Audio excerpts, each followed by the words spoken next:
Haleluya, saudara, silakan duduk, saudara. Tuhan memberkati.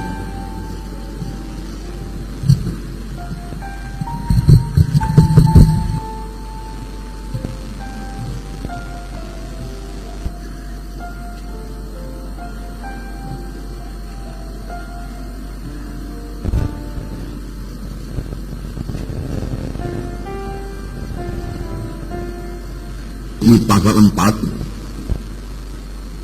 minggu yang lalu telah kita baca Filipi pasal 3. Sekarang mari kita lihat Filipi pasal 4 ayat 1 sampai 20. Filipi pasal 4 ayat 1 sampai 20. Kita baca bersama-sama. Karena itu, saudara-saudara yang kukasihi dan yang kurindukan, sukacitaku dan mahkotaku, berdirilah teguh, hai saudara-saudaraku yang kekasih. Euodia kunasehati dan Sintife kunasehati, supaya sehati sepikir dalam Tuhan. Bahkan kuminta kepadamu juga Sonsibos, temanku yang setia, tolonglah mereka, karena mereka telah berjuang dengan aku dalam pekabaran Injil, bersama-sama dengan Clemens dan kawan-kawanku sekerja yang lain, yang nama-namanya tercantum dalam kitab kehidupan. Bersukacitalah senantiasa dalam Tuhan. Sekali lagi kukatakan, bersukacitalah. Hendaklah kebaikan hatimu diketahui semua orang. Tuhan sudah dekat. Janganlah hendaknya kamu khawatir tentang apapun juga, tetapi nyatakanlah dalam segala hal keinginanmu kepada Allah dalam doa dan permohonan dengan ucapan syukur. Damai sejahtera Allah yang melampaui segala akal akan memelihara hati dan pikiranmu dalam Kristus Yesus. Jadi akhirnya, saudara-saudara, semua yang benar, semua yang mulia, semua yang adil, semua yang suci, semua yang manis, semua yang sedap didengar, semua yang disebut kebajikan yang patut dipuji, pikirkanlah semuanya itu. Dan apa yang telah kamu pelajari, dan apa yang telah kamu terima, dan apa yang telah kamu dengar, dan apa yang telah kamu lihat padaku, lakukanlah itu. Maka Allah sumber damai sejahtera akan menyertai kamu. Aku sangat bersukacita dalam Tuhan, bahwa akhirnya pikiranmu dan perasaanmu bertumbuh kembali untuk aku. Memang selalu ada perhatianmu, tetapi tidak ada kesempatan bagimu. Kukatakan ini bukanlah karena kekurangan, sebab aku telah belajar mencukupkan diri dalam segala keadaan. Aku tahu apa itu kekurangan, dan aku tahu apa itu kelimpahan. Dalam segala hal dan dalam segala perkara, tidak ada sesuatu yang merupakan rahasia bagiku, baik dalam hal kenyang maupun dalam hal kelaparan, baik dalam hal kelimpahan maupun dalam hal kekurangan. Segala perkara dapat kutanggung dalam Dia yang memberi kekuatan kepadaku.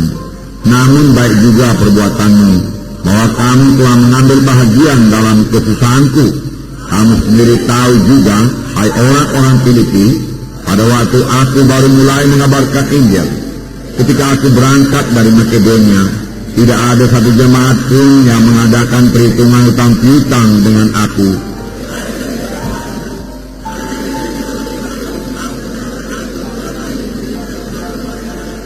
Tetapi yang kuutamakan bukanlah pemberian itu, melainkan buahnya yang makin memperbesar keuntunganmu.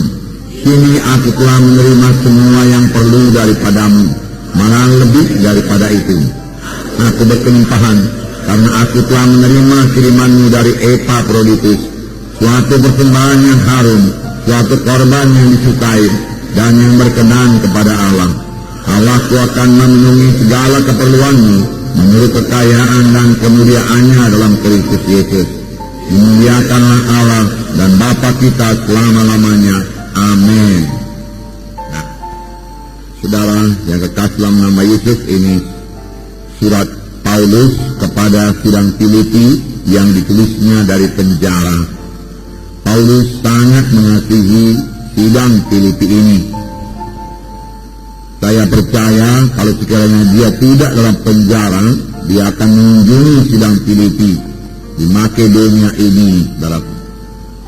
Tetapi karena dia dalam penjara, maka dia menulis surat ini.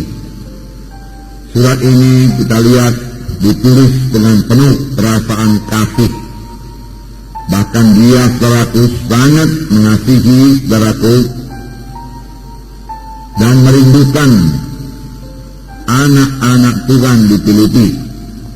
Sehingga dalam ayat 1 dikatakan, saudara-saudaraku yang kukasihi dan yang kurindukan, sukacitaku dan mahkotaku. Beginilah juga teguh dalam Tuhan, hai saudara-saudaraku yang kekasih. Betapa kita melihat kasih Paulus mengalir melalui suratnya. Sidang Filipi sangat dikasihi Paulus, hingga dia berkata, engkaulah sukacitaku. Setiap kali Paulus berdoa dengan sukacita. Kadang-kadang kita berdoa juga, tetapi kita berdoa kurang dengan sukacita. Tuhan suka kalau kita berdoa dengan sukacita. Karena kita percaya doa kita didengar Tuhan dan dijawab Tuhan.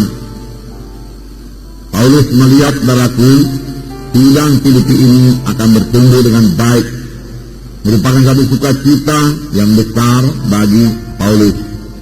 Tetapi perhatikan juga Paulus berkata bahwasanya sidang Filipi ini merupakan mahkotanya, mahkotaku, dia katakan.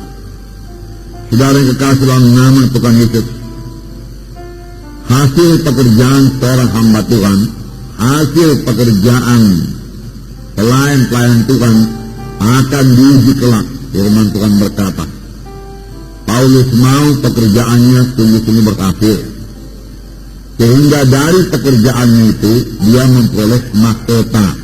Dari pelayanannya dia memperoleh mahkota. Tentu saja saudaraku dia harus melayani dengan sungguh-sungguh, dengan mengasihi, dengan merindukan jemaat-jemaat ini. Memang saudaraku, kita harus merindukan jemaat-jemaat yang kita layani, jiwa-jiwa yang kita layani. Inilah sebenarnya dorongan kepada kita untuk melayani mereka itu, karena kita mengasihi mereka itu.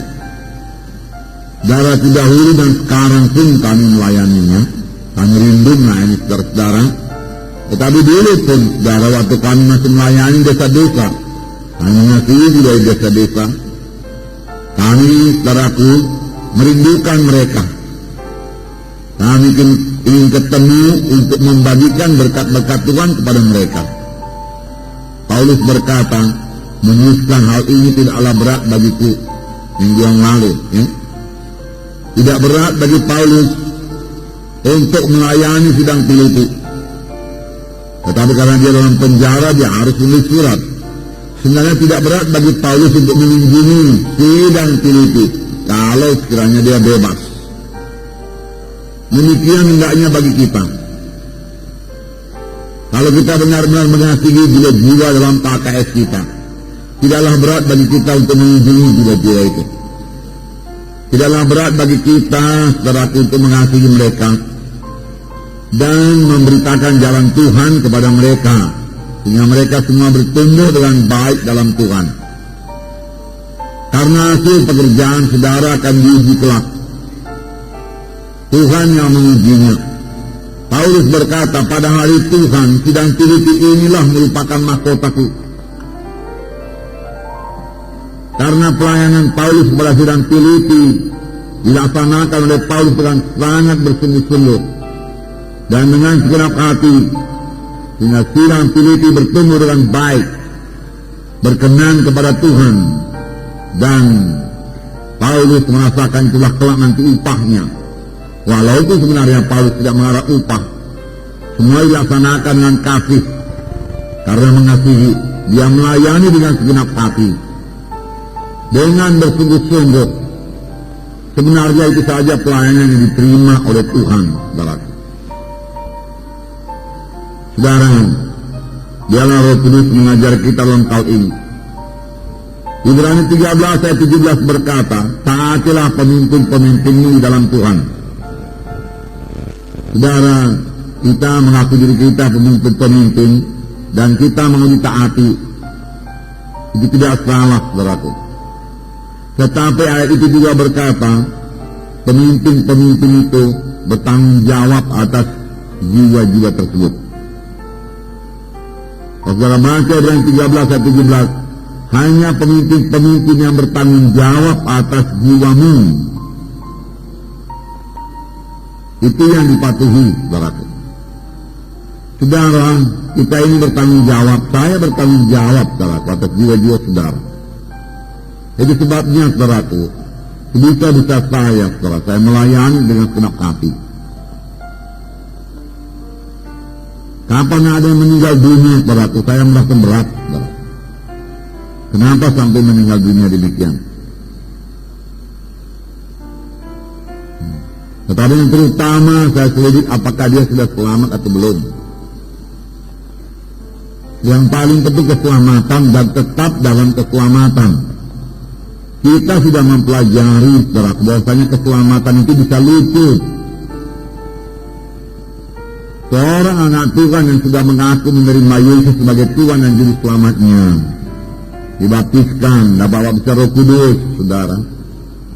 Tetapi tidak mau mengubahkan hidupnya dan tetap mau hidup sebagai cara hidup yang lama, hidup dalam kehendak daging, saudaraku, dia tidak akan selamat, saudara. Tanpa penyangkalan diri tidak akan ada keselamatan. Tanpa salib juga tidak akan ada keselamatan. Kita mau hidup dalam dosa, ya, takut kepada manusia, lalu terikut-ikut dengan acara-acara kegelapan, penyembahan berhala, dan lain sebagainya. Saudara, itu dapat meluputkan kita daripada keselamatan jiwa yang sudah diberikan Tuhan kepada kita. Kita tidak sampai mencapai sorga. Di dalam buku Wahyu jelas dikatakan, barang siapa yang menang. Itu surat yang ditulis Yohanes kepada ketujuh sidang jemaat di Asia, yang semuanya sudah pernah lahir baru, sudah jadi anak-anak Tuhan. Tapi kepada satu sidang yang lain kau disangka hidup tapi baru kau mati. Pada yang lain dikatakan, ya, engkau suam, kumuntahkan engkau, dan lain sebagainya. Lalu dalam tiap-tiap suratnya itu dikatakan, barang siapa yang menang, barang siapa yang menang. Oleh sebab itu, saudaraku, saudara perhatikan juga jiwa dalam KKS saudara. Menangkah dia, saudaraku? Di manakah semua yang dibaptiskan itu menangkah dia, berubahkah hidupnya, saudara? Datangkah dia kebaktian KKS, saudara? Datangkah dia kebaktian minggu, saudara? Berapakah tambahnya KKS, saudara? Berapakah jiwa barunya, saudaraku? Semua itu, saudaraku, tidak seharusnya, saudaraku, tidak pernah luput dari pemikiran saudara. Itulah dia pemikiran orang-orang yang rohani. Bisa juga kita melayani, saudaraku, dengan segala macam pikiran duniawi ini, sedikit pun tidak pada jiwa, saudaraku. Saudara pemimpin KKS bukan hanya untuk berkhotbah saja, amin, saudaraku, ya. Tetapi cara memperhatikan jiwa-jiwa itu, mengasihi jiwa-jiwa itu, melihat pertumbuhannya satu persatu. Untuk itulah diadakan kelompok kecil ini yang namanya KKS, supaya kecil, supaya bisa dikenal tiap-tiap jiwa, barat. Kalau sudah banyak begini, saya tidak tahu nama saudara pun, apalagi rekan saudara. Maka secara umum saya berikan firman Tuhan seperti ini, saudara. Tetapi dalam KKS tidak seperti ini. Dalam KKS ada fellowship, ada persekutuan, di mana saudara bisa mengasihi jiwa-jiwa itu, dan saudara menikmati persekutuan itu, dan jiwa-jiwa menikmati persekutuan dalam KKS itu. Benarkah itu jadi, saudara? Benarkah jiwa-jiwa menikmati persekutuan dengan KKS yang saudara pimpin, saudara? Kalau dia menikmati persekutuan itu, mendapat berkat, disegarkan dalam persekutuan itu, saudaraku, dalam pimpinan di KKS itu, tentu saudaraku dia rindu untuk datang pada hari Rabu depan, bahkan dia bawa temannya pun, karena dia menerima berkat. Dan saudara boleh terus memantau kemajuan rohaninya. Paulus berkata, ya, aku tidak pernah melalaikan apapun yang penting bagi kamu. Apa yang rasa Paulus penting, tidak pernah dilalaikannya. Semua kuberitakan, dia katakan, baik di muka umum, baik di rumah-rumah, kuajarkan kepada kami. Demikian saudara dengan KKS saudara. Saudaralah gembalanya. Itulah dia kelak mahkota saudara. Saudara sama saja melayani saudaraku, setia pada perkara yang kecil, Tuhan akan berikan perkara yang besar. Kalau perkara yang kecil juga belum bisa kita layani, bagaimana kita melayani perkara yang besar, saudara? Nah, Tuhan sudah sangat berahmat pada sidang ini, mengirimkan begitu banyak sekali jiwa-jiwa, saudara. Saya bisakah kita memberikannya, saudara? Benarkah dia menjadi anggota tubuh Kristus, saudara? Kita bertanggung jawab atas jiwanya. Paulus bertanggung jawab atas jiwa-jiwa diteliti. Oleh sebab itu dia kirim surat, dia kunjungi, saudara. Dia rajin mengunjungi. Nah, kemudian perselisihan di dalam jemaat yang segera diselesaikan oleh Paulus. Sebisa-bisanya diselesaikan dari penjara, dari tahanan. Ada temannya Sintigos, ya. Tolong Sintigos, dia katakan supaya dia dan Sintigos ini boleh bersehati, sehati sepikir. Jangan sampai ada perselisihan demikian. Walaupun perselisihan itu masih kecil, selesaikan dengan cepat. Jangan sampai perselisihan itu menjadi besar. Cek dalam KKS saudara nih, saudaraku. Yang Tuhan sangat memberkati persatuan. Amin. Dalam buku Mazmur dikatakan, kesanalah Tuhan melimpahkan berkat. Di mana ada persatuan, jadi Tuhan mudah sekali mencurahkan berkat. Tetapi di mana ada perselisihan, inti ke dia, saudaraku, jadi dikatakan sudah bekerja bersama-sama teman-teman sekerjaku dengan klaim akan memberitakan Injil. Jadi dari permulaan sedang teliti, saudaraku, dia dan inti ke ini, saudaraku, sudah ikut melayani. Jangan sampai dia luput, jangan sampai dia masuk dalam kehendak daging. Kalau terus menerus dalam perselisihan, berarti akan jatuh pada kehendak daging yang menyulitkan keselamatan. Oleh sebab itu Paulus segera menyelesaikan persoalan. Amin. Demikian juga saudara lihat dengan cermat, berarti, ya. Apakah ada yang tidak beres dalam KKS saudara? Ada perasaan tidak enak satu dengan yang lain, segera selesaikan itu. Amin, saudara. Perdamaikan. Anak-anak Tuhan harus mengampuni. Jikalau kamu tidak mengampuni, maka dosamu juga tidak akan diampuni, Tuhan berkata. Dalam hal ini pemimpin KKS harus memiliki hikmat daripada Tuhan. Bagaimana memperdamaikan, bagaimana mempersatukan, saudaraku. Saudara, karena di mana ada perselisihan, apalagi sampai terjadi perpecahan, tidak memihak. Sidang Korintus ditegurkan Paulus karena berpihak-pihak. Tidak ada berpihak-pihak dalam tubuh Kristus, Paulus berkata. Kami semua satu. Kami semua anggota tubuh Kristus, Paulus berkata. Tapi berpihak-pihak demikian menyebabkan Roh Kudus tidak bebas bekerja. Bahkan kalau saudaraku perpecahan sampai terjadi, Roh Kudus tidak dapat bekerja, saudara. Apa jadinya, saudara, kalau Roh Kudus tidak bekerja? Saudara, kita bisa berkumpul seperti ini, menikmati persekutuan dengan Tuhan, menuju menyembah Tuhan, karena kita saudaraku bersatu dalam Tuhan, bersehati, saudaraku. Bisa saling memaafkan satu sama lain, saudaraku. Jangan lupa kita hanya anggota tubuh Kristus. Yang sudah kita belajari dalam Roma 12 dikatakan ayat 4 dan 5 di training juga ini ada.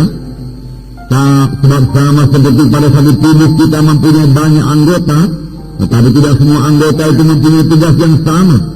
Demikian juga kita walaupun banyak adalah satu tubuh dalam Kristus, tapi kita masing-masing adalah anggota yang seorang terhadap yang lain.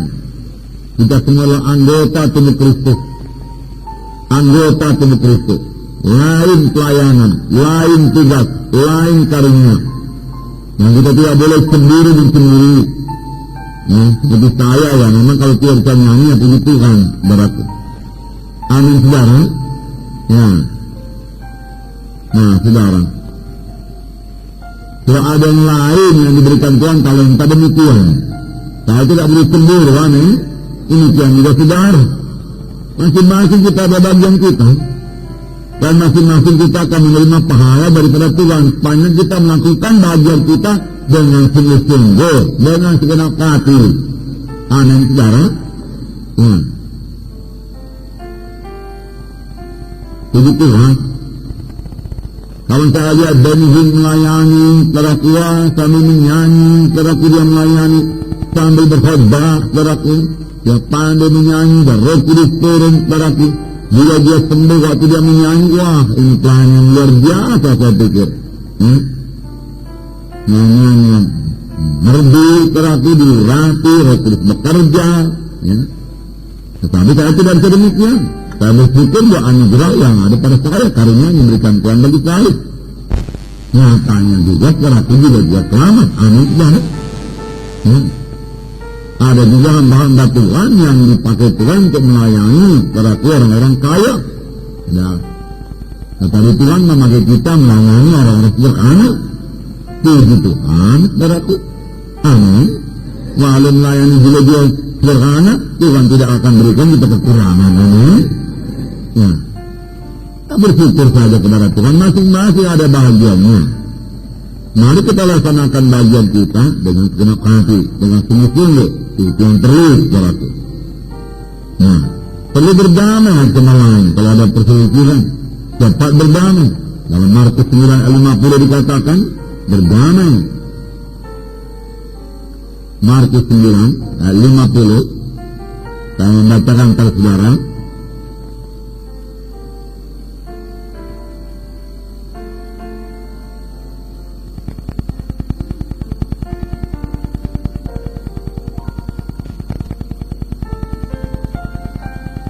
Garam memang baik, tetapi juga garam menjadi hambar yang apakah kamu mengasingkannya.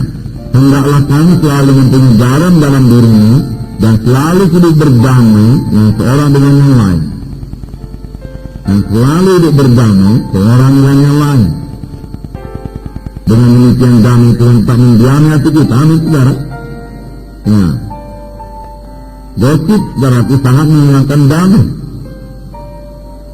Jangan menggosip, jangan menggunjing, dan jangan mementingkan diri sendiri. Saudara, sebagai anggota tubuh Kristus dalam Filipi pasal 2, saudara, dikatakan janganlah kita mementingkan diri sendiri, perhatikanlah orang lain. Ayat 4 barangkali. Ayat 2. Filipi 2 ayat 2. Karena itu sempurnakanlah sukacitaku dengan ini. Hendaklah kami sehati sepikir, dalam satu kasih, satu jiwa, satu tujuan, dengan tidak mencari kepentingan sendiri atau puji-pujian yang sia-sia. Puji-pujian yang sia-sia, saudaraku, dari manusia, ya. Sebaiknya itu tidak usah pun, saudaraku. Kalau saya tidak bisa dipuji, saudaraku. Saya sudah cukup lama saya tidak pernah dipuji, saudaraku. Nanti kalau saudara puji pun saya jadi terkejut, saudaraku. Saya sudah cita-cita karena saya sudah dapat menyampaikan maksud Tuhan. Amin saudara. Ya. Sebaliknya hendaklah dengan rendah hati yang seorang menganggap yang lain lebih utama daripada dirinya sendiri. Menganggap yang lain lebih utama, lebih penting. Oleh sebab itu dia mendoakan saudaranya yang lain tersebut. Bukan menganggap diri kita lebih utama. Setiap kali yang terjadi Sebaliknya ini menjadi ayat ini. Kita menganggap diri kita yang utama, orang lain tidak utama. Lalu firman Tuhan berkata, anggap orang lain lebih utama daripada dirimu sendiri. Amin. Ya. Salah evaluasi namanya itu. Salah perkiraan. Kita merasa diri kita sangat hebat, sangat diurapi, sangat rohani. Ya, kita merasa orang lain tidak ada apa-apanya, saudaraku. Padahal semua kita mendapat tubuh Kristus, diselamatkan Tuhan dengan maksud yang begitu indah, saudaraku. Ya, ada karunia Tuhan dalam saudara masing-masing. Saya mengakuinya, saudaraku. Ada karunia Tuhan bagi saya. Biarlah kita saling menghargakan, amin, saudara. Ya, dan saling mendoakan. Nah, anggaplah yang lain lebih utama. Tidak kita menghormati dia, tidak merendahkan dia. Dan janganlah tiap-tiap orang hanya memperhatikan kepentingannya sendiri, tetapi kepentingan orang lain juga. Nah, perhatikan kepentingan orang lain juga. Perhatikan orang lain. Perhatikan anak Tuhan yang lain. Amin, saudara. Itu membuat saudara bertambah-tambah dewasa dengan Tuhan. Nah, karunia-karunia, tugas-tugas, berarti kelengkapan-kelengkapan yang diberikan Tuhan pada anak-anaknya memang berlain-lainan. Tapi semua itu saling melengkapi. Dan kalau kita laksanakan saudaraku dengan sungguh-sungguh, maka pekerjaan Tuhan berjalan dengan lancar. Karena masing-masing pada tempatnya, masing-masing pada posisinya, amin. Masing-masing pada pelayanannya, saudaraku. Tidak ada anggota tubuh Kristus yang tidak berfungsi. Semua anggota tubuh Kristus ada fungsinya, amin. Semua anggota tubuh saya yang ada fungsinya, saudaraku. Dan Mazmur 133 dikatakan, di mana ada persatuan, kesana Tuhan mencurahkan berkat.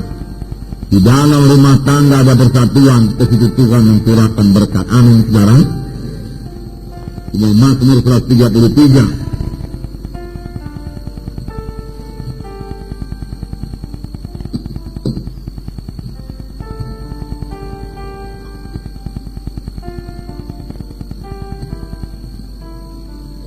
Mazmur 133, saya membacakan kepada saudara. Sungguh alangkah baiknya dan indahnya apabila saudara-saudara diam bersama dengan rukun, seperti minyak yang baik di atas kepala mengalir ke janggut, yang mengalir ke janggut Harun dan ke leher jubahnya, seperti embun-gunung Hermon yang turun ke atas gunung-gunung Sion. Kesanalah Tuhan memerintahkan berkat kehidupan di selama-lamanya. Tuhan memerintahkan berkat di mana ada persatuan. Dan Tuhan berkata sebagai minyak yang mengalir ke janggut Harun dan ke leher jubahnya, seperti embun gunung Hermon yang turun ke atas gunung-gunung Sion. Kesanalah Tuhan memerintahkan berkat dan memerintahkan kehidupan untuk selama-lamanya. Amin, saudara.